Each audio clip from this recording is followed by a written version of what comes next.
आज मी दिवाळीसाठी खुसखुशीत, कुरकुरीत आणि खूप पदर आलेली शंकरपाळी कशी बनवायची ते दाखवणार आहे. 1 किलो मैद्यासाठी मी 2.5 वाटी साखर मिक्सरमधून बारीक करून घेतली.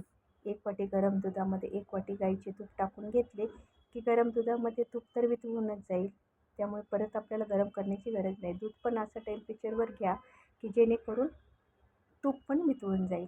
पिठी साखर मैद्यामध्ये मिक्स केली, पण जरा पिठी साखरेच्या गुठळ्या वाटल्या म्हणून मग मी जरा चाळणीत चाळून घेतली. मीठ टाकला, थोडासा सोडा टाकला. घट्ट पण नाही करायचं आणि जास्त पातळ पण नाही करायचं. तेल आणि तूप दोन्ही अर्धे अर्धे घेतलेले आहेत. मिक्सिंगमध्येच मी तळून घेते आणि साखर का कमी घेतलेली आहे, तर आम्हाला जास्त गोड नाही आवडत, त्यामुळे जेवढ्यात तेवढं थोडंसं प्रमाण गोडीचं कमीच केलेलं आहे. अशा पद्धतीने गोल करून राऊंड करून तूप खाली पण लावायचं, म्हणजे आपल्याला पीठ लावायची पण गरज नाही लागत आणि काही नाही. आणि फुगती पण शंकरपाळी, खुसखुशीतही राहते.